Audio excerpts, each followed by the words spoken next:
Brews&Boxing, Episode 8, the Ocho. Good to be with you every week. Excited, 8 shows in. With me, as always, is Filthy Rich. Filthy Rich, how you doing tonight? Man, I'm about to knock out some Jimmy James today. We're going to get our revenge today. The check cleared. And as mentioned, as always, the Judge, Jimmy James. Judge, how you doing today? Good. I'm looking forward to this fight. Well, as we know, Judge is the defending champion from the Filthy Five. But before we get into that, we got to get into brews and news. So, gentlemen, are you ready? Ring the bell. I'm ready. All right, let's ring that bell. All right, brews and news. What we need to do every week before we start the brews and news is crack a brew, because, gentlemen, that's part of the show. That's the name of the show. So, as always, skål. Cheers. Oh, that's good stuff. All right, this week we're going to start. Ryan Garcia is got a 2-fight deal apparently with UFC fighter Henry Cejudo, where they're going to have one boxing match and one UFC style MMA style match. The first one apparently is going to be on the 4th of July, coming up here. First off, should Ryan Garcia be fighting MMA? And second off, do you guys think this is going to be a new trend where boxers and UFC fighters decide to have 2-fight deals where you fight boxing one and UFC the next? Is that going to be a new trend? Is that a way for boxing to kind of get back in the mainstream, or do you think that's ridiculous? Filthy Rich, we'll start with you. Well, do I think it's ridiculous? A little bit, but it doesn't matter what any of us thinks. The dollars will decide if this is a good idea or not. I don't think any of these MMA guys can compete in a boxing match, nor do I think these boxers can compete in an MMA match. I'm looking forward to boxing again, especially on July 4th. I think this is kind of a date that the American boxing fans should get a hold of. The same way there's a Cinco de Mayo fight, the big one every year, and the Mexican Independence Day is a big one every year. There needs to be an American champion, or not even a champion. There needs to be an American fighter who wants to own this date. There's nothing going on except for the baseball all-star game. It is dead time. There should be boxing every year, 4th of July. We should all be talking about it every year. Someone needs to move in on this. I'm glad De La Hoya is doing it. Back to the question here about like Ryan Garcia fighting this guy. Look, Ryan Garcia beats this guy. I don't even know who this guy is. I'm not like a UFC junkie. I'd like to be, but I'm not. Is this a trend? I think it's going to be a flash in the pan. It'll be something we all want to see it at first, but when we all know the result, the dollars are not going to be there anymore, and it'll be back to UFC guys fighting UFC, the boxing going to fight boxers, and that's kind of what's going to happen 2 years from now. Once this whole quarantine stage, at least where we live, that's what's going to happen until it's over with. Yeah, I definitely agree with you on needing a fight holiday. I just remember, because I watched it the other day, in the first Rocky, Apollo Creed was always fighting on the 4th of July. It was the bicentennial fight that he wanted to have that big special fight against, and that's when he brought in the no-name, giving the no-name a shot at the title. Somebody needs to take it over, but for someone to take it over, we need a American fighter that is that big. And right now, who is that fighter? I don't know. I don't think it's Ryan Garcia. Here's the thing. This is I don't want to say problem because I still like it, but right now we have Ryan Garcia with De La Hoya. So now De La Hoya owns these 3. If this is going to be a thing, De La Hoya owns these 3 dates right now. Props to him. It's going to be up to someone like Bob Arum who gets Terrence Crawford that date. I don't want to say like Lomachenko, but put Terrence Crawford the 4th of July every year. Or Al Heyman putting Errol Spence, a gold medalist, on that date every year. So we have a couple options, but one of those guys are going to have to step up to the plate and own that date. I think Bob Arum, the last couple of years, has owned the day after or the day of the Heisman Trophy presentation. I think last year or 2019 was Crawford, and then 2018 was Lomachenko. Moving forward, one of these promoters needs to jump on and own it. And don't be surprised if Matchroom jumps in there with one of their British guys and owns that date. We don't need that. This is America. So the Brits going to try to take over 4th of July is what you're saying? Man, this is America. They're our rivals, man. Judge Jimmy James, what do you think? Do you think this is going to become a trend where you're going to see a lot of boxers crossing over to UFC fighters? Do you think that's where the money is? Do you think that's going to bring the common fan back into it or not? I don't know what that's gonna. I personally don't care for it because a boxer's not going to win in a UFC match, and a UFC fighter's not going to win in a boxing match. Just you can, if you want to take something for to watch, look at Mayweather and McGregor. How boring was that? For me personally, it was fun while we were drunk, but I just didn't care for that. Like, it was a lot of hammer punches in the back of the head and a bunch of crap like that, and then Mayweather just didn't punch anything, because what is he going to do if he can't hit me?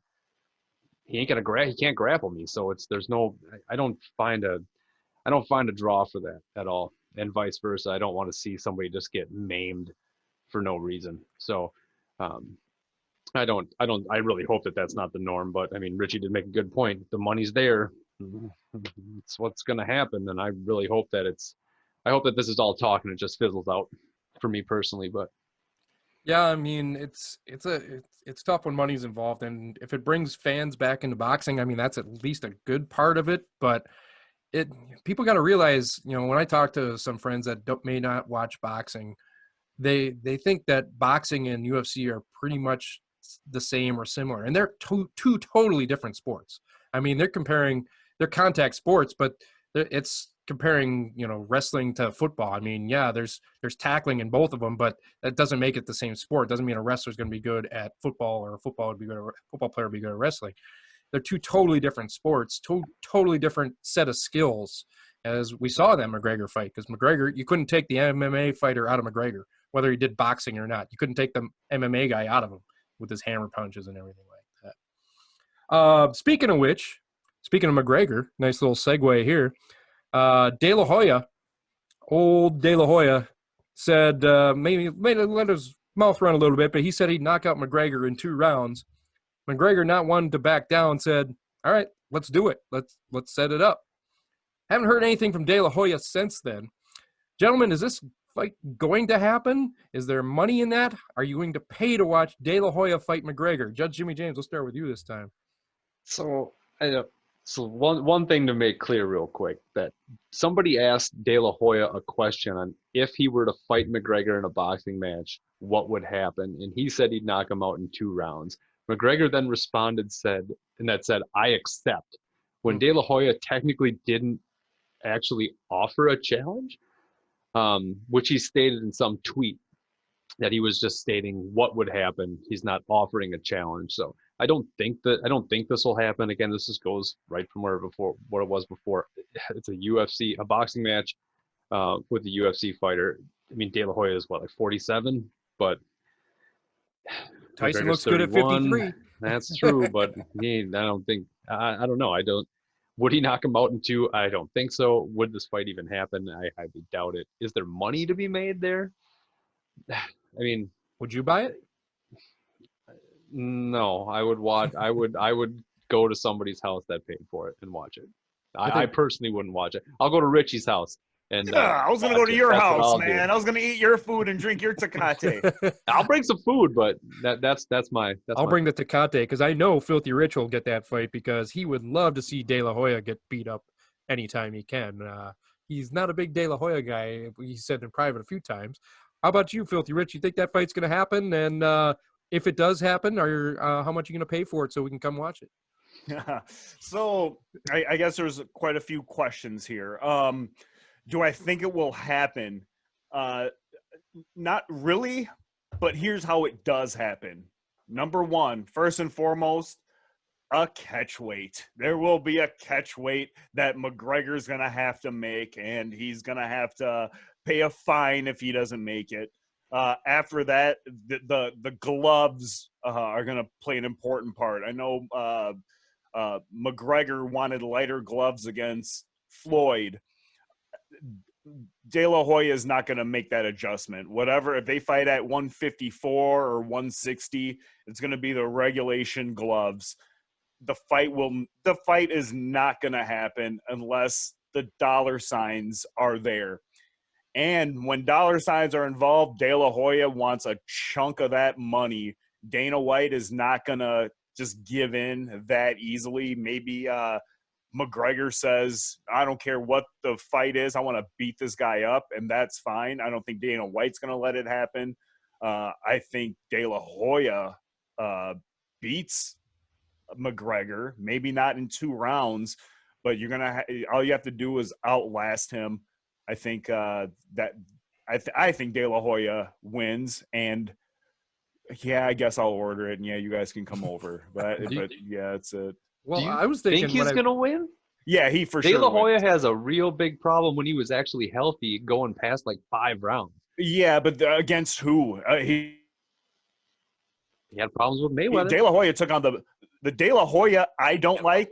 Wait, the De La Hoya I don't like is the De La Hoya what the promoters had on. The De La Hoya in the ring is a guy I will watch every single time, and he will handle McGregor.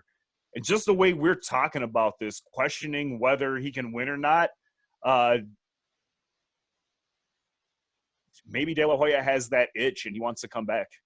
When I've been watching this between the two, the first thing I thought of is De La Hoya's going to use this somehow with his promoter hat on and maybe pass that hate on to one of his fighters to fight McGregor in a big fight where, hey, I'm going to train this guy personally to beat you, or something like that. I don't see De La Hoya getting back in the ring. He's got behind a desk now. He's not in fighting. I don't think you've ever seen him train or anything since he's retired. Remember when he was ripping on Floyd for fighting McGregor back when it was going to happen, and it's because he wasn't going to get any money out of it. Right. So the first thing he said is, "No one wants to see that. No one wants to see this." And then later on, he changed his song a bit. He said, "Why fight Floyd? Fight Canelo." Well, gee, I wonder why you want him to fight Canelo. Canelo's the biggest star. Now, it doesn't matter if Canelo's the biggest star. It's because it's money in your pocket. And then he changed it one more time and said, "I'll fight McGregor."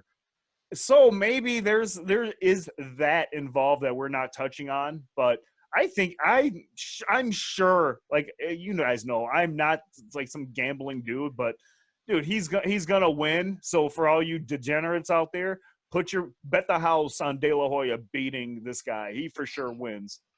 Or whoever De La Hoya throws against him. I mean, if McGregor fights Canelo's going to destroy him in 2 rounds. I mean, we all agree on that.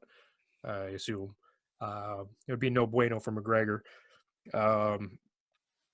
And it's not going to happen. But I could see it style, De La Hoya with his promoter hat again, passing that hate on to somebody else and trying to take advantage of it, trying to get some of that money that he lost when they fought the first time. Because I believe, didn't Mayweather set the date for what he already had set for Canelo versus Triple G or something? I think that was the original date, and they had to change the date because Mayweather go, well, I'm taking that date so you can have it at the same time and lose money. Well, I think the date was already set, and then Mayweather set his date. Right, that's what I meant. Yeah, that's what happened. He's like, so it was just a final little dig because Mayweather and De La Hoya hate each other, and but we'll keep an eye on that. Kind of like Tyson, we'll keep an eye on Tyson too, like we talked about last week. Let's move back off of UFC and speculation. Let's get actual boxing talk here. Bivol, he wants a big fight. He said he'd fight Better Biev at 175, or he'd fight Canelo or Cullum Smith at 168. He wants the big money fight. Obviously, why wouldn't you want a big money fight? And he's got the talent to do it. We talked about him a few weeks ago about, hey, he's just got to prove it now. He's got to get that big fight. Now he wants the big fight. Which of them big fights is the best one for him? Filthy Rich, we'll start with you. So what comes to mind is the high risk, low reward. It is high risk for Smith, and it is high risk for Canelo. It is also high risk for Better Biev. All of them. Well, with Better Biev, it's a low reward because there's no money in that fight. We're junkies. We will watch that fight, but I don't think that's a revenue generating fight the way Canelo is. Canelo is always going to be the high dollar guy. but there's going to be some sort of catch weight involved, we know, and they're going to, when I say they, I mean like the De La Hoya camp, the Golden Boy camp is going to manipulate this so Canelo sees all the dollars and Bivol gets nothing. So there's like low risk, low reward, but at least you can get that body on your resume. Callum Smith, he don't want no parts of Bivol. I wouldn't want any parts of Bivol. Callum Smith is he's not at his prime. I mean, he's at his prime. Don't get me wrong, but there's more money fighting someone else where you're guaranteed to win.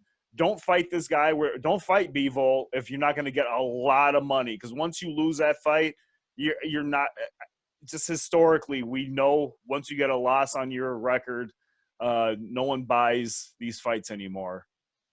Yeah, everyone wants the undefeated versus the undefeated. Everyone wants that. Judge, what do you think? That's what people want when the smoke is clear. Yeah, they want two undefeated guys going at it. Who should Bivol fight there, Judge? What do you think? Canelo's not undefeated. So Canelo is not undefeated, but I'll Canelo tell you that is, right now. The undefeated thing might be nice, but that's not what it's. Good boxers are going to get that money. He's a high-profile boxer because he fights the best. That's what you need to do. You get these. You're going to get the money if you fight the best. Bivol fighting Beterbiev, it's in his own division, but Beterbiev is definitely he's high risk at that point. He's better than I agree with that. I mean, that would be a good fight to watch. Beterbiev is definitely a more technical fighter, or Bivol is definitely a more technical fighter than Beterbiev. But Beterbiev's got way more power. But does he gain much from moving down to fight Canelo at 168 or to fight Callum Smith at 168? I mean, not really. If he moves down, I'm pretty sure he has to vacate his. I'm not sure if he has a belt, but he has to vacate a belt. If he does, just to get a belt to move back up to 175. Like, what does he do after he moves back down? So I don't. Fighting Canelo, you could probably fight him at 175 too. So I don't know if a catch weight is really going to be a factor in that, because Canelo's either going to stay at 168 or stay at 175. And I think he's already stated he wants to go back to 168. But I mean, I'd watch any of them for sure. I want to see Bivol fight better people, because like I think stated before that his last 4 or 5 fights he had knockout power, and he just hasn't had it recently. So I want to see him to see if that's a fluke, and maybe he just needed a challenge. Maybe he was just bored and he needs a better caliber of fighter to break him out of his shell, to escalate him to his next level. But I don't know. If we watch any of them, I mean, going down in weight, I don't know if that's the greatest idea for him. I wouldn't fight Canelo, but Canelo's going to be the bigger money fight. Callum Smith, I'd say he beats Callum Smith. Beterbiev is probably going to be one of the more entertaining fights for sure. So it's just a matter of what you want to see, but that's my take. Well, I got the answer for it, boys. The answer is Beterbiev. That's who he's got to fight, because he's not going to be able to fight Canelo for what, a year? Canelo's got 2 or 3 fights already booked up right now. He's got a fight in coming up here, and then he's got Triple G. You're not going to be able to fight him for over a year. Beterbiev, if you knock out Beterbiev or beat him, then you have stuff to talk about. If you're coming down in weight, what are you going to, as I think you said, James, what's he going to do at 160? Is he going to stay there? Is he just going to come down to fight Canelo or Callum Smith? And then what? I mean, you would need to dominate the 175 division. You need to prove you're the king of your division before I think you start moving around like that. Fight Beterbiev. Make that fight. That's still going to be a decent money fight for boxing fans. That's a fight I think all of us would love to watch. I mean, I think we'd watch that fight, pay good money for that fight. He's not going to fight Canelo. First off, Canelo's not going to fight him. The money's not going to be there, and you're not going to fight a catchweight. It's not going to be. He's not. When's he going to fight him? And Canelo likes to fight the best, and if he thinks Bivol has the talent, he'll fight him. Canelo ain't fighting Beterbiev. He ain't going to take that risk. Well, you don't know, man. I'm just saying, you said he fights the best. He ain't going to take the risk to fight Beterbiev. He ain't going to go up there. That's the best of that division. The 175 division, Beterbiev is the best of that division. You want to say someone if you want to say someone who's fearless and who he fights, it's Canelo, man. He takes on anybody and he doesn't give a. That's fine, but that's still 3 fights out. I mean, you're looking what, July of next year, maybe Cinco de Mayo next year. Yeah, I mean, Canelo ain't that old, and he's already got like 60-something fights. Like, he I just ain't don't see slowing them down. using him for 3 fights in a year. I don't see it. Filthy Rich, any last comments on that? Well, we can talk Canelo all we want, but what we're really saying is De La Hoya. Is De La Hoya going to protect Canelo from himself, which is what De La Hoya's job is to do, protect your investment. If Canelo and De La Hoya think that they can beat Bivol, that fight's happening, and it's not going to happen next year. It'll happen as soon as they can make it, because that's like going to be where the dollar fight is. Right now, I think Canelo's fighting Saunders next. I don't know who he's got supposed playing. to fight Saunders. That got canceled. I think he's got to fight. I think he's fighting a tune-up fight for Triple G. Well, the boxing news reports are stating that the Saunders fight's happening next because Golovkin is fighting someone else. Yep. I don't think the Golovkin-Canelo fight's going to happen, but Golovkin is fighting his mandatories from here on out. As far as like losing belts and stuff goes, the belts, not to say they don't matter, but when you pay that sanctioning fee, the sanctioning body will waive your mandatory. They will make your mandatory Bivol if you want Bivol, so you don't have to cough up your belt. As long as you decide to get back in that division and fight someone else they consider a mandatory, or you pay the $100,000 to waive your next one. That's why these belts don't matter. They take all this money anyways. Well, then there's one giant point that you're missing. Then he's got the biggest title he could win in his career if he fights Better Biev and wins the BAB title. He wins the BAB title at 175. That's going to be the biggest title of his career. Why wouldn't you take that fight? If he goes down, he fights Canelo 168. I guess he would win that BAB title too, wouldn't he? Well, let's not open up that can of worms right now. Well, when we re-rank these fights, all things will be considered. If Bivol beats Better Biev, I think he would join all of our lists at number 1 at 175. There will be a consensus. Yeah, it's not going to be a choice. We're not going to. Yeah, our hands are tied on this one. And as we've stated before, this is the most prestigious belt any fighter could ever win, is the BAB championship. So keep that in mind, Bivol. Fight Better Biev. It'll be a good fight. I want to watch that fight. That's the fight I want to watch. All right, boys. Let's move on to the Filthy Five. Let me ring that bell. Filthy Five. This week we're doing Super Welterweight, otherwise known as Junior Middleweight, 154 style. Judge Jimmy James won last week, 3 rounds to 2. Filthy Rich's check bounced, obviously. I think he canceled it after it last week because it definitely said insufficient funds, and I know you have funds. So, I mean, but he did send me a new one, Judge Jimmy James. I haven't cashed it yet, so we'll talk about that later. But we're doing 154 this week, the junior middleweight / super welterweight. And Judge Jimmy James, as the defending champion, you get to go first. What is your number 5? Well, this is a division that's got quite a few people in it. A lot more people than I thought when I started looking into it more, which means that we really got to get back to actual boxing, because I need to see some of these guys back in action. But my number 5 is going to be probably someone that nobody's even heard of yet. And I'm going to be surprised if you've even heard of him, Rich. But hold on. Let me stop you real fast. Did you guys have any rules this week about anyone that you're keeping out? I forgot to bring that up. Of this division. I think the only person that's not going to be on this list is Austin Trout. Yeah, I think that's the only person, just because I think he's in a different division, but just hasn't fought in that division yet. So same thing. That's my fault. Sorry, I had to bring that up. I forgot about that. No, that's fine. But we talked about it in the meeting, and I forgot to bring it up myself. It's all good. But, so my number 5, I'm going to be surprised if any of you guys have even heard of this guy, but is Israel Madrimov. The Dream. Is also called Little G, because he is essentially a clone of Triple G, except he is more agile with the same power. He is only 5-0. He's got 5 knockouts. He is 25 years old, so he's a little older on the scale for somebody coming up. But he did, like I said, his abilities and his power. If you've ever seen this guy fight, I've seen 3 of his fights already.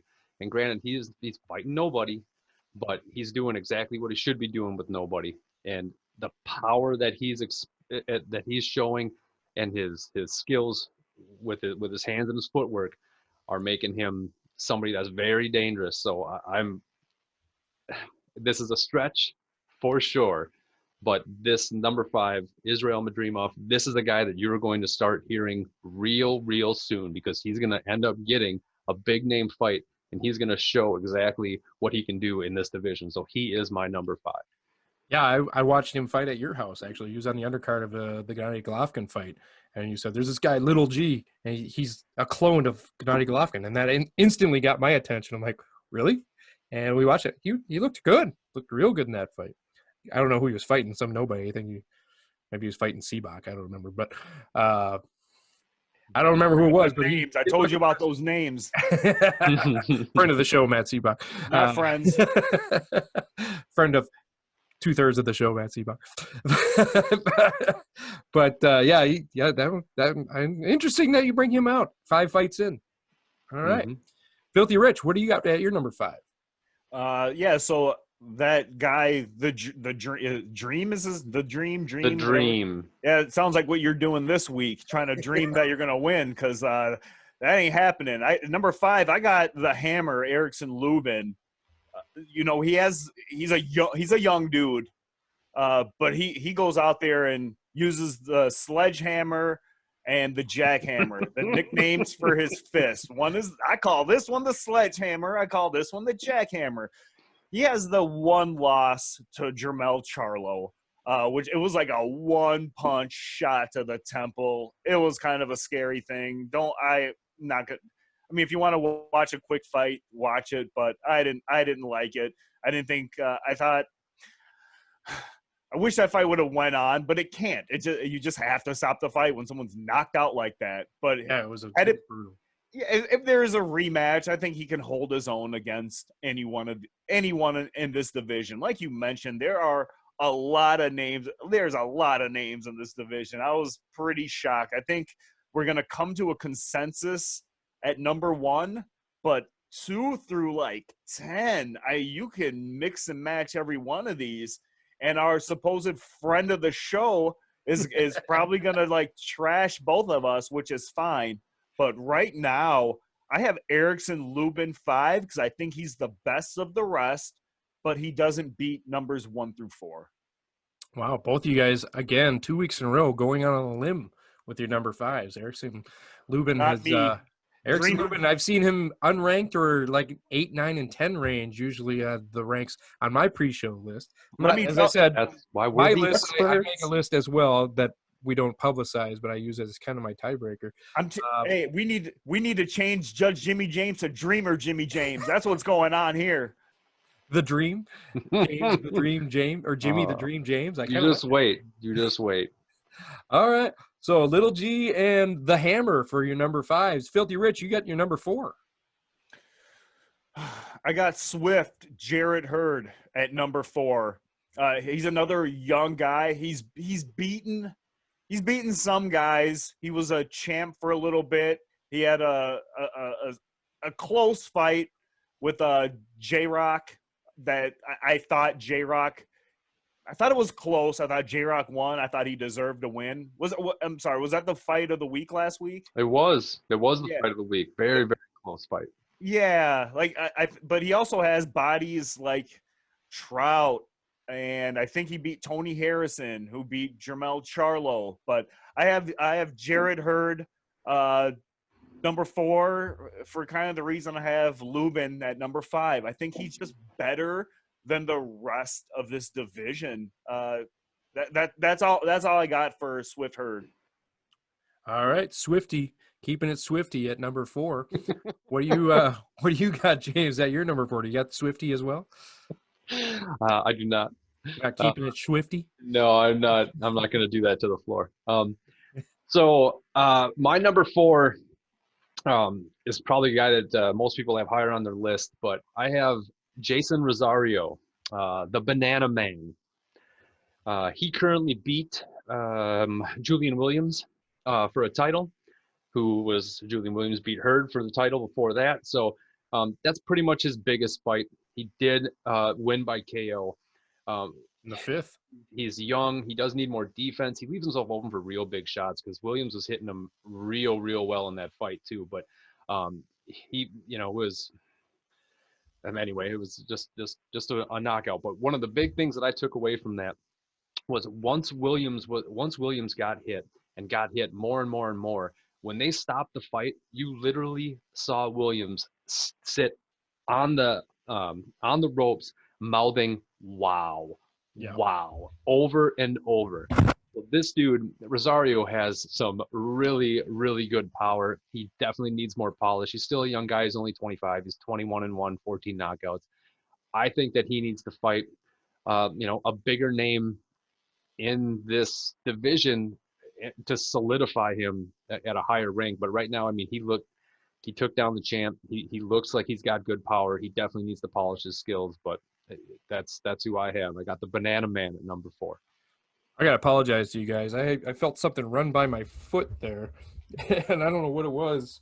And I was like, "What the heck was that?" And I dropped my microphone. I was looking down. I was like, "That's like I felt something touching my foot, and I couldn't tell what it was." And it turned out to be one of them little what's them bugs that always go jumping into things that Junebugs. Oh, One of them Junebugs. gotta close your door, man. Scared the hell out of me. Well, it's because I had the window open because it was so nice out today. But yeah, it scared the hell out of me, and that's why I dropped my microphone. I was looking down, I'm like, what is touching my foot?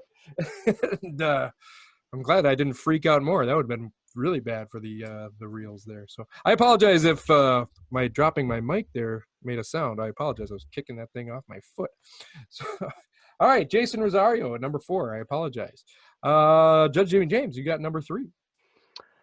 So my number 3, probably going to be someone that Richie really likes. But my number 3 is Kell Brook. I like Kell Brook. Don't like having him on my list at all, but just because I can't discriminate. He's 39-2, 34 years old, 27 knockouts. His only losses are to Triple G and Errol Spence. He's getting up in age. He's someone that's going to have to fight big name fights now. He doesn't have a chance to wait. Crawford? And do anybody, man. Any big name he needs to fight if he needs to do anything, because he only has a few years left, and his timetable is greatly reduced because of the damage that he has to his left side of his face. His left orbital bone was fractured during Triple G fight and then was re-injured again during that Spence fight. So Incorrect. That's not incorrect. Look at his face. Spence broke the other orbital bone. Yeah, he broke both of them. Both of his orbital bones are broken. Yeah. Triple It wasn't G the same one. It was the opposite one. So I remember texting Richie about it. I'm like, did he break the other one? Because you never heard of it. Oh, then I missed that. Either way, that's no good for somebody. For a boxer, but I still, he still put up a good fight, at least against Spence, and that was one of his more recent fights. So I don't like it, but he's still, Kell Brook is my number 3. You're welcome, Rich. I can't wait till Kell Brook knocks out Terrence Crawford. That ain't gonna happen, man. That ain't gonna happen. We ain't getting into that right now. All right, I'm sorry. I had to just a little twist it a little bit. But anyway, all right, Kell Brook at number 3. I love Kell Brook. Richie, who you got at 3? Jimmy James, you're so wrong on every level, and that's fine. It's okay to be wrong. I got Kell Brook at number 3, baby. I got Kell Brook at number 3, and there's not much I can add. Yeah, his 2 defeats were to Triple G and Errol Spence, 2 guys who beat everyone in their path, including Canelo. Yeah, Triple G, I thought, beat Canelo both times. Unfortunately, he has a draw and a loss on his record in those fights, but everyone loses to those guys. There's no shame in losing to those guys. He beat Porter 2013. I think it was right. When Porter was like a bullfighter, when he was an undisciplined lead with the head, I will headbutt you by accident, you will bleed, and I will win. But he beat Sean Porter. I think it was in the United States. Could be wrong about that. I think that's his biggest win. Outside of that, you line him up and he basically beats him. He doesn't. He went 11 rounds with Spence before that socket broke, and I thought it was a close fight. He fought Triple G. I thought he won maybe all. Teddy Atlas had him winning 5 rounds against Triple G. You don't break your eye socket, and like he holds his own. I haven't seen anyone hold their own like that against Golovkin. So I have him. What's that smile? You better quit smiling. Don't smile at me, Dream. This is.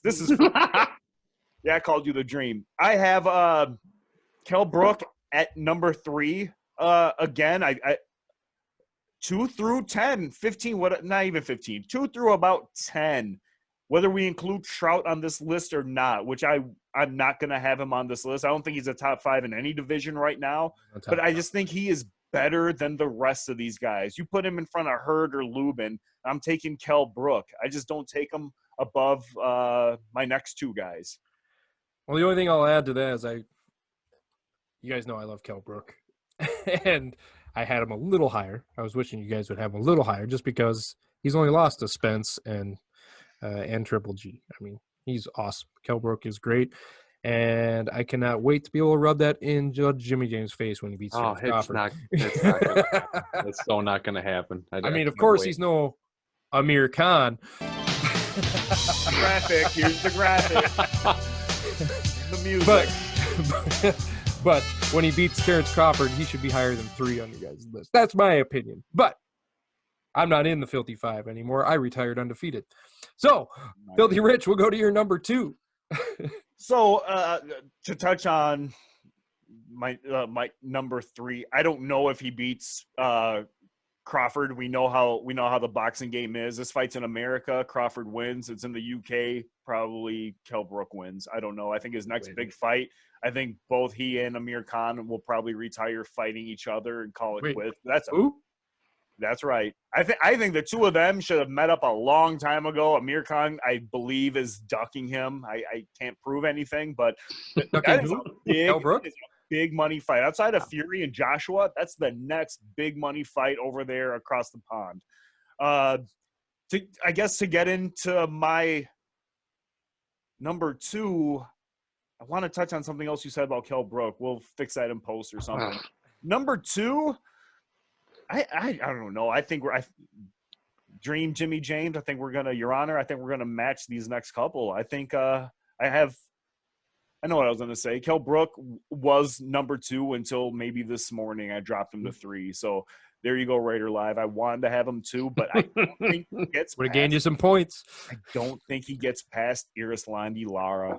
I think Lara is one of the best in this division. I don't even know if he has a loss on his record, even though it says he lost. Or wait, did he draw? I don't know if he drew to Canelo or lost to Canelo. Dude, but he's got 3 draws on his record. Yeah, he beat Canelo. We all saw it. He beat Canelo, and that's the problem with this sport, and that's why no one's watching it. That dude deserved that win over Canelo, and he deserved all the wins where he's getting draws and losses. This is unfair to this guy.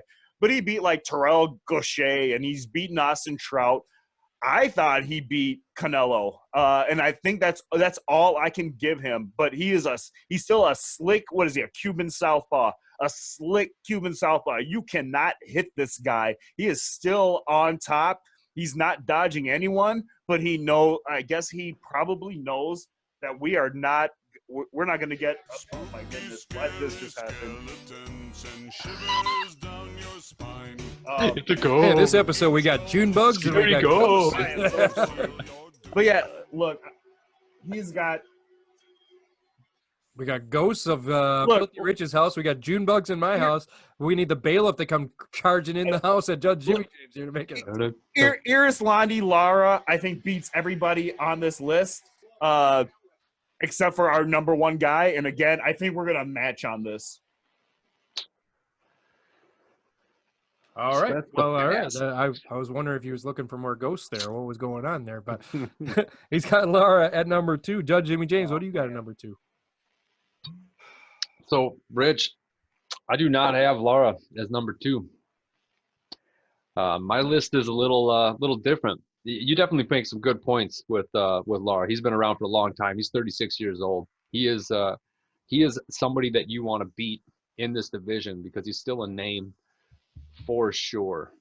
But somebody else you had on your list, I have at number 2, and I have the Hammer Erickson Lubin at number 2. His only loss was to Charlo, and I think that loss was a fluke loss. That punch was, I don't know if it was a hook or an uppercut, but he was dodging another punch that Charlo just happened to be throwing, and he was leaning forward, and just bad timing. I consider that bad timing. And if that would have went further, I think there's a good chance that Lubin takes Charlo down. But we'll never know unless there's a rematch, and that's gonna, you got to leave it up to speculation at this point. But he's 24 years old, 22-1. He's a southpaw. He's got really good skill. He's only gets better. My list is probably a stretch to the imagination to most people, but this is how I see it. I easily could have had Lara as high as 3 on this list, but just given his age and the bad rap that he gets with a lot of this stuff, I just don't think he's going to be getting any wins. I don't think he's going to win many decisions, things like that. And Lubin, I think he's one of an up-and-comer in this division. I think he beats Kell Brook. I think he beats Rosario if he fights him. Madhurima, who knows? I'd have Madhurima have a really good fight, but Lubin is my number 2, the Hammer. Wow. As I said, I didn't have Lubin high on either. I had him at 6 on my list. I mean, that's why we're the experts. And you guys putting him up. Jamie, Richie talking about. I'm going to go out on a limb and say Lubin at 5. Because a lot of people have him at 10, 9, and 8, and then Judge Jimmy James throws him at 2. He just throws it right out there. All right. Well, we don't know if we have a new champ. We might. It kind of feels like we might, just because I do see a name that is not on either of your lists yet, that I feel like if you left him out of the top 5, that'd be a real shock. But Judge Jimmy James, who's your number 1? Don't give me an explanation. Just who's your number 1? My number 1 in this division is Jermell Charlo. All right. And Filthy Rich, who is your number 1? No explanation. Jermell Charlo. Jermell Charlo, congratulations. You are the BAB champion of the Super Welterweight / Junior Middleweight Division. 154. Play the song. That's right. You have just now won the most prestigious title of your career. Congratulations. We will now follow you on Twitter. Please come on the show and talk to us in an interview. That'd be great. We'd love to hear from you. All right. Now that we got that out of the way, congratulations. Judge Jimmy James, you get the first one to explain why Jermell Charlo, the good Charlo brother, as we call him, is the or maybe not. Maybe you don't call him the good Charlo. We talked a little bit about him last week, I believe. But there's 2 Charlos. So explain why he's your number 1 of the junior middleweight division. Well, Jermell Charlo, 29 years old, 33-1, 17 KOs. He's obviously beat Rosado, Trout, beat Harrison. He's beat Lubin. He did lose to Harrison, but like I said, that was a fight you could watch for sure. But he's a good puncher. He's got good power. He's got decent power, I should say. His brother has better power. That's for sure. He's got good skill. The only downfall, he's number 1 because he is the guy to beat in this division. For me personally, in his past 3 fights, he has looked, to me, dead-footed and lazy. That's why he lost to Harrison. I think he's gotten too big a head. And he's just thinking that he's just never going to lose. He's just always going to be the best, and then he lost. So I think that loss was a good thing for him, but he still seems to be pretty cocky. He does have some of the stuff to back it up, but I think he needs to change something a little bit. But I just don't. I see all these being good fights if he fights anybody else, like in my top 5 or Richie's top 5. For sure. And I don't know if anybody beats him. I think they're all going to be good fights to watch, and it could be anybody's game. But right now, Jermell Charlo for me is definitely number 1. Filthy Rich, why is Jermell Charlo your number 1? Yeah, I think I had a feeling we were gonna get the consensus on Charlo. Not even gonna echo all of your thoughts, parrot all your thoughts, but he beats. You do a fantasy matchup against any of these guys. I'm taking Charlo every single time. I think he is good enough. He has some work to do. I think you criticize the footwork thing, and I would tend to agree with you. I think there are just these little things he can do better, but you line him up, and he's he's beaten them. He's beaten almost everyone. Obviously, yeah, he did lose to Tony Harrison, but he got his revenge on Tony Harrison, and it was an easy revenge. I think maybe he was overlooking that Harrison fight. Other than that, I think he beats everybody lined up.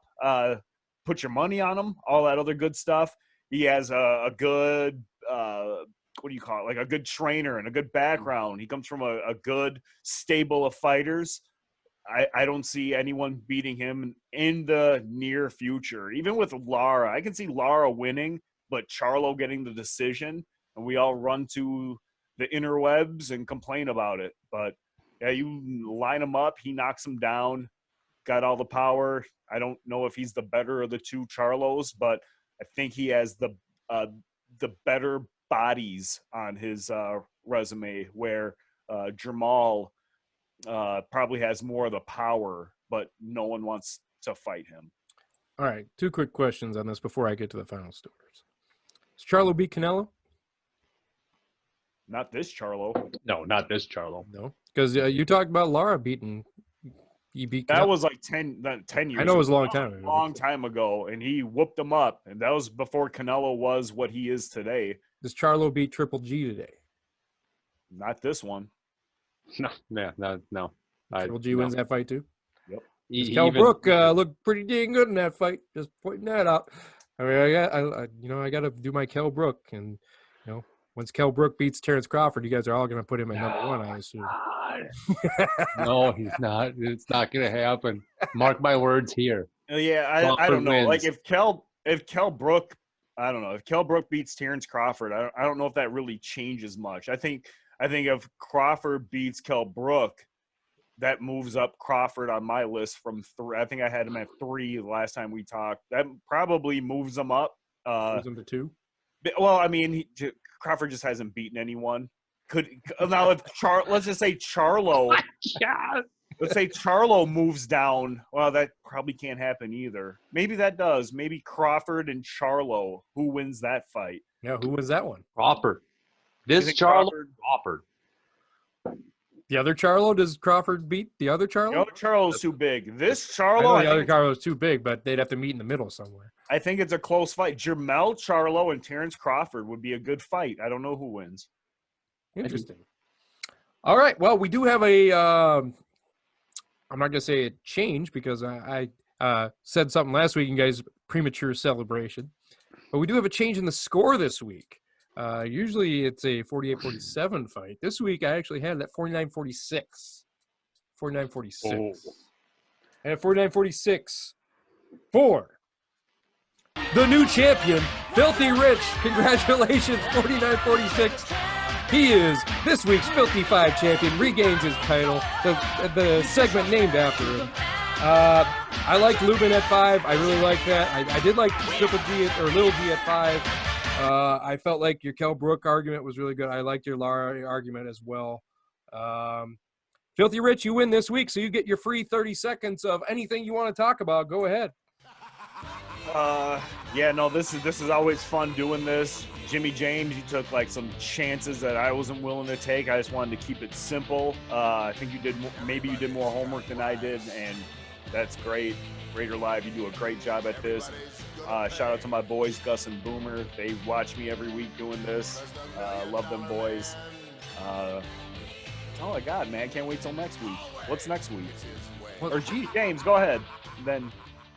Well, next week we're doing junior welterweight. So Judge Jimmy James has his chance to get the title back next week at the 140-pound level. Boys, you need to put more thought into your free 30 seconds. You guys, you win. You got to throw it out there.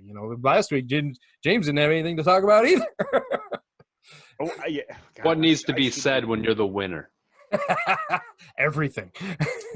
Shout out to my coworkers who have to listen to this. Not only do they listen to my voice when we're in the room together, but when I walk out, I leave this playing, and they're probably sick of my voice. So every one of you who have to listen to this every week, thanks for putting up with me, for real. All right. Well, congratulations, Filthy Rich. You win this week. I'm sure Judge Jimmy James will get it back at you next week. As I said, it was a lot closer than the score was. It was like each round was very, very, very close. I didn't have a dominating round for either one of you. I just had 4 rounds to 1. for Rich. Raider Live, do you have a list? Get the shot. I do have a list. What's your list? Or no, I mean, you can keep it I'm secret. not going to say my list. I won't Okay. say the whole list, but I will give you my top 3. I did have Charlo at number 1. I had Kell Brook at number 2. And then I had Lara at number 3. So that actually kind of Wow. that We played almost a little matched bit on until this morning. yeah, Interesting. that played a little bit into it. My 4 and 5 I'm not going to mention because Austin Trout. it was not Trout, no. But it's not my place anymore. I retired undefeated. But yeah, no, I had Lara at 3. I like him a lot. I just had Kell Brook at 2 and Charlo at 1. So as my top 3. All right, boys, that was fun. Let's move on to the 13th round. All right, 13th round this week where we talk about something in sports that's not necessarily boxing. Gentlemen, we've all been on quarantine a long time. We started this show because of quarantine, and, we talked about this show for years, but this actually gave us a little push in that direction to actually do it. And the UFC just had a big fight this week. They were the first sports franchise, I guess, to come out and fight or have their sport. Baseball also announced that they're going to try to be starting games by the 4th of July on a shortened season, I think on an 82-game season. And then the NFL, they said, we're just releasing our schedule, and we're going to play it. I mean, that's pretty much what it is. Football acts like this ain't going to be an issue. They're going to play, and they probably will. I mean, the NFL has a lot of power. Boys, we've been without sports for a long time. What sporting events coming up this year are you most looking forward to? We'll start with our champion there, Filthy Rich. What do you want to do? I know this is a boxing show, and the politically correct answer is some boxing event. Good. Not me. I am a LeBron James guy. I want to watch the NBA Finals. I don't care how they do it. I think all sports, maybe not all sports, but I think we need to do a tournament style to get hockey back. We need to do just a tournament style, just reseed everything and just move forward. But at this point, moving forward, just have a tournament and let's crown a champion. Let's crown an MVP and defensive player of the year and all that good stuff. But I am fiending for some basketball. As we had our audio mishap on my end, my apologies. I have the throwback Cleveland Cavaliers game on right now. I want to watch LeBron James. I miss Giannis. I miss Russell Westbrook, Kawhi Leonard. I want to watch this stuff. Jimmy Butler. That's what I really want to see. I like everything else, but that's what I really, really miss. Judge Jimmy James, how about you? What are you looking forward to? Well, I piggyback off Rich a little bit. I really look forward to the NHL playoffs. Cutting that short, really a bummer. We'd be looking at that right now, and those are always the most entertaining games in hockey, or the NHL playoffs. 8 seeds beat hands 1 seeds down. all the time. It is ridiculous. I mean, it doesn't matter. Yeah, it doesn't, like you just said, it doesn't matter what seed you are. Both teams play hard. They go hard all the time. It's usually really good hockey to watch. I miss the fact that we don't get to see that. I don't know if we'll even be able to see that because the season doesn't go as long as basketball does. But that's one big thing I miss. As far as coming up, I just want to see boxing again. I miss seeing that every weekend. A different boxing match, seeing new people, seeing old people, having people get together to watch this stuff, to discuss it in person. That's what I want to see. That's what I'm looking forward to. The NFL, I think that's far enough out where it's probably going to start on time. I don't foresee that being an issue. So, yeah, you touched on a point there that I like to bring up. Most important thing with sports, I think, with me, and I think with a lot of people, and they just don't even realize it, is the camaraderie you have with your friends about sports. I mean, some of the most fun that I have is going to a bar and watching a playoff game or something, or discuss, me and Judge Jimmy James and Filthy Rich will go to a local establishment in Bloomington, and we'll discuss sports. It'll come up for a while. Sometimes me and the judge, as we'll get into in our fantasy show coming up here soon, You and Judge don't know much. we do a lot. Yeah, I get it. we do a lot of that, and just the feeling that you get talking sports with your friends, getting their opinions, getting your opinions, having those friendly arguments. And then what I really miss the most, it doesn't matter the sport. I mean, even I could be watching a hockey game between two teams that I don't know about, or even a basketball game between two teams I don't really know about that well. But if I'm in a bar atmosphere, party atmosphere, you're watching this happen, playoffs seem to be the most fun thing that happens. But football, even the regular season, is fun to watch. Just the camaraderie of being around your buddies, making them memories, having some laughs over a few hours. That's what I think I miss the most.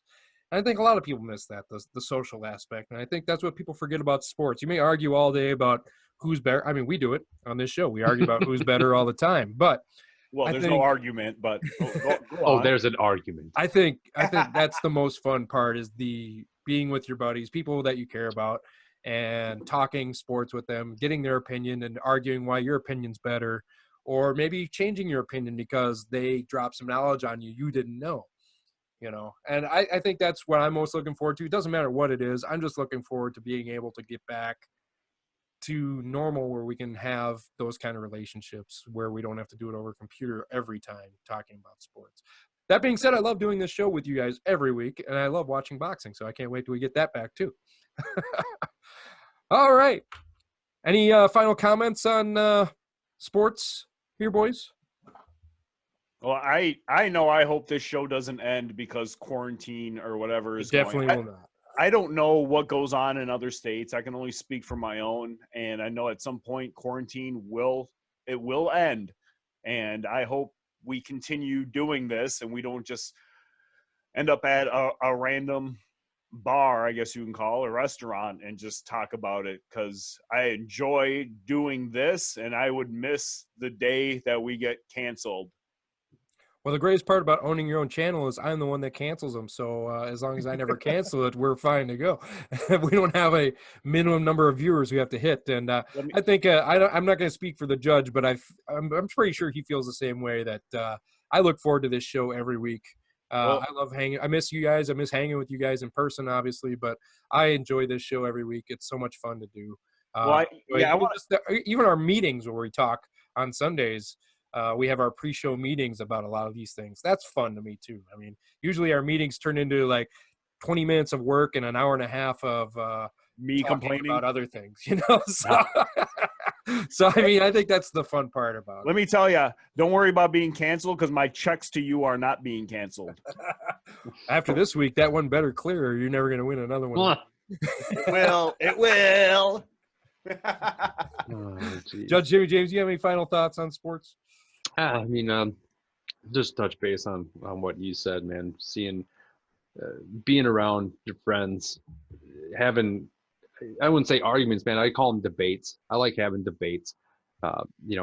Even if you guys disagree, just make sure that it doesn't become something more than that. You're just talking. Everybody has their opinions. It's probably not personal. Don't take it personally.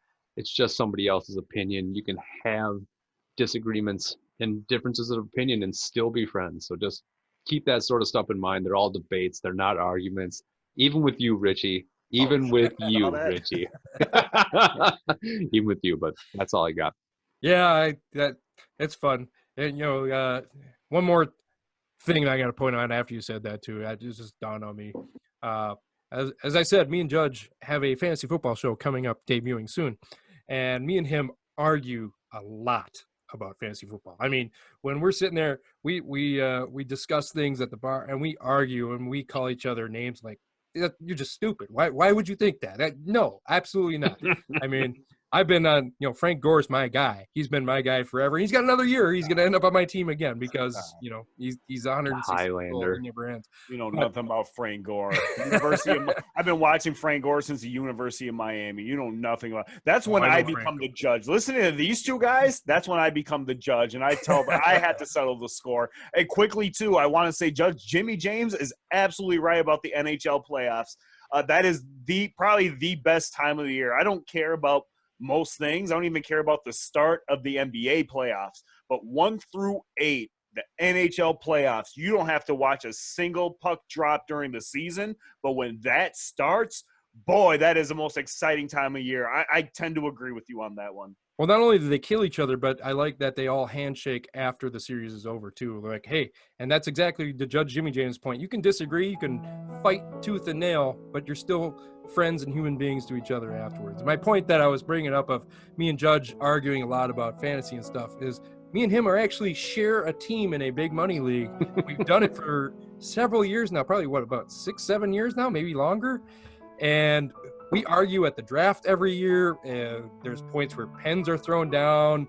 There's there's things it just happens. And we still plan before this. And we plan before it. We still argue at the draft. We argue before the draft. We argue after the draft. But our teams always turn out good, and we always have a great time doing it because we're friends. And when you're friends and you respect your friend's opinion, even when they're 100% wrong. So I just like to say, you guys are my friends. I 100% respect your opinions, even when you're 100% wrong. All right, moving on. Let's move on, boys. We've already hit that one pretty hard here. We got all the touchy-feely stuff out of the way. Let's move on to the question of the week. All right, boys, the question of the week, Filthy Rich, is from Jordan in Burnsville, my neck of the woods. Who's the next rising star in boxing is what he asks. So thanks for the question, Jordan. I've been bugging Jordan for a long time. Here's the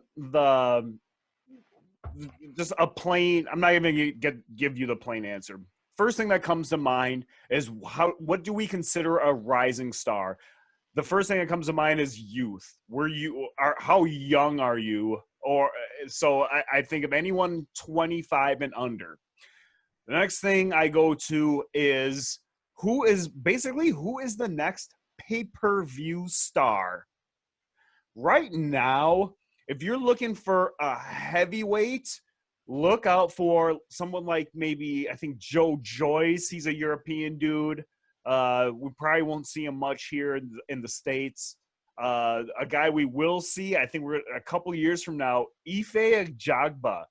That's the guy who fought in Minneapolis, the Armory, where his opponent walked out of the ring as soon as the bell.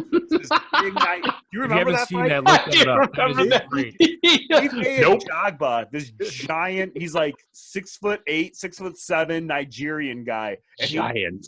He looks like a boxer. He looks like somebody you want on your side in a bar fight or something. There's a great story actually with that fight. We're local here in Minneapolis, as he's talking about, and there's a local radio personality named Dan the Common Man Cole, and he does a lot of the announcing for those fights. And he told this story on the air. He says he was back in his dressing room getting ready to come out and for the main event, and that guy walked by him. The guy that walked out of the ring walked by him to the ring as he was standing there. And then he came back, like a minute later, and Dan says, I looked at him and he looked fine. He goes, oh, that was a quick one, huh? And he goes, yep. And just kept walking. Dan goes, I thought he won the fight. And it was an amazing fight because no one thought this guy would win. And it turns out it's because he never fought him. He just walked right out. Never knew it was happening because I was in the back. It's a funny story to hear him tell. He's an interesting fighter. It's I like that you bring a local angle into that, Filthy Rich. So yeah, I would look for. I guess we're looking for. Jordan, I don't know if you're like the casual fan or maybe you're like, look, I used to love boxing. I want to love boxing again. Who am I looking out for? The Errol Spences of the world are probably your next pay-per-view guys. But really, the next rising up-and-coming star, the answer to this question before I start rambling like I usually do every week, is Shakur Stevenson. That is the guy to watch out for. He is going to be – I don't know if he's going to be the pound-for-pound king, but he can't be touched. You line him up, he knocks him down. Shakur Stevenson is going to be the hottest pay-per-view guy in the next coming years. That is your answer, unless Jimmy James, you got something to add? Hey, Jim, what do you got? I can't disagree with that. Shakur Stevenson is definitely someone. He's going to be a big name that's going to be coming up there. I think you could still put a couple other people in there, but I don't know if they'd be for the casual boxing fan. Like Benavidez is still a young boxer. Devin Haney is still a young boxer. Like these are two guys they're showing a lot of skill. They're even under like 23 or less. So I mean, they have a huge ceiling for them. But that, I mean, yeah, it all depends on how big of a boxing fan are you. I mean, like I said, you want Israel Madhurima, the Dream, one of the little guy that's coming up. Watch that guy. Little You never know, man. But either way, I can't argue with Shakur Stevenson. Shakur Stevenson is going to be someone that's going to be a hot ticket. So definitely watch out for that. 100% on the nose there, Rich. Shakur Stevenson is this young, good-looking dude. As far as it doesn't matter where criminal charges or anything, but he seems like a good kid. Was silver medalist. I think we went over that already. Shakur Stevenson's the guy to look out for. If there's one fight you're going to be buying every year, I would say in a couple of years, Shakur Stevenson's the guy. So watch his free fights now because you're probably going to be paying for him in a couple years. Well, I hate to tell you guys, our experts are wrong again, Jordan. Thank you for your question, because the actual real answer of the greatest upcoming fighter to watch, as Filthy Rich talked on, really good-looking fighter, of course, is Amir Khan. Music. How old is that It's guy? not Amir Khan. I mean, he's a friend of the honorary BAB champion, Amir Khan. We'll put in that. We follow him on Twitter, right, Filthy Rich? No, we don't. But like when come the 2020 award show, I believe if this show lasts, we're gonna have an award show, and at some point, Amir Khan we know he's the most handsome fighter. And As Filthy Rich personally texts with him and gets these personal selfies of Amir Khan that you'll see up on the show from time to time. You won't find those on the internet. Forget fighter. He's just a good-looking guy. He is the model. No, obviously, Shakur Stevenson is the answer, and I agree with both of you. Is Shakur Stevenson? He's an amazing fighter. Friend of 2/3 of the show, Bach, also loves Stevenson. He loves to talk about him, and he was very upset when you guys had him ranked lower on your list a few weeks back. But he's not an expert. You guys are. Damn right. You can bleep that, but you're damn right. We're the experts. Seabach just sits there and he needs to just watch and learn. Yeah, I said it. I'll talk to you later. All right, boys, let's move on to the fight of the week. Judge Jimmy J's fight of the week. Next week we're doing the welterweight division, the junior welterweight division. I apologize, the 140. You usually like to do a fight of the week of the next week's Filthy Five. Do you have a junior welterweight fight, or did you go outside the box on this one? No, I do. You guys need to watch Regis Prograis against Josh Taylor. I don't know if I said Regis's last name right. I apologize. Prograis, yeah, that's right. But I couldn't even tell you his nickname either, man. You can it's go not ahead. Glass Jaw. It is not. But Regis currently has over an 80% knockout rate.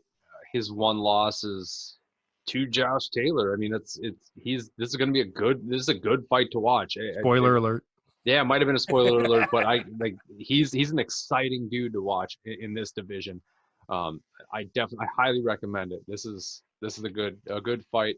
Make your own decision on if you agree with that. But Filthy Rich, have you seen that fight?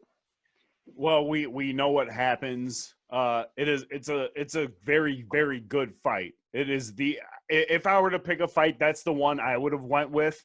I remember when Terrence Crawford moved up to 147. I think the fight before he moved up to 147 was against Julius Ndongo. And after he beat Julius Ndongo, Crawford moved up and fought Jeff Horn. Well, Julius Ndongo's next fight was against Regis Prograis. And while Crawford beat Ndongo in 3 rounds, Prograis beat him in 2. And Prograis kind of called out Crawford, said, "You beat him in 3, I beat him in 2." I think it'd be a good fight, but I think Crawford beats him. But That's all I really have to add. That is the fight of the week. There's no number 2 or 3. If it were me picking the fight of the week, I pick Taylor and Josh Taylor and Regis Prograis. I'm going to say, yeah, it's Judge Jimmy J's fight of the week, and you guys both agree on that. It's a good fight. I've only seen the highlights of it. I got to watch the full fight of it. I watched the highlights actually in the pregame while you guys were in the pre-show meeting when we were talking about it, and I watched the highlights, which was only about 5 minutes long, so I'm going to watch the whole fight. Watch the whole fight. Yeah, I'm going to find that. So I can't link it due to YouTube rules, but I'm sure you can find it. It's not too hard to find. All right, gentlemen, 8th show in the book. Always a pleasure dealing with you guys and playing with host to you guys every week. Had a great time as always. As again, next week we're doing junior welterweights in the Filthy 5, where Filthy Rich is the defending champion, and Judge Jimmy James trying to get his belt back next week. Any closing thoughts from the champion, Filthy Rich? Got nothing. All right. Hey, don't you dare cut me off right or live. I mean, I got nothing. I look forward to next Andy Fro. week. I look forward to like defending my title. And I don't know if I broke up. Probably no breakups next week. No audio from basketball games or anything. Look forward to making a better show. Judge Jimmy James, any final words? Yeah, I look forward to regaining that title next week. We also got to try to find a way to get you back in the mix, because you touted your little 1-0 on your horse, retiring undefeated there, Mayweather. We need to knock you off that horse, so we got to figure out a way to get you back into the mix, but we'll talk about that off air.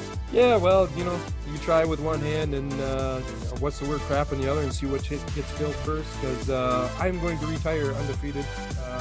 I will only take fights that I know I can come out of retirement. Dodging fights. Look at this guy. No, not dodging. Get your tickets I need to the money. show. I mean, I only do it for the money. That's what we do it for. You gave him that win. That's on you, bro. All right, gentlemen. For Judge Jimmy James, for Filthy Rich, I'm Raider Live. Thank you for joining us again for Brews&Boxing Episode 8. We will see you guys next week. Thank you for joining us. Stay healthy, stay safe.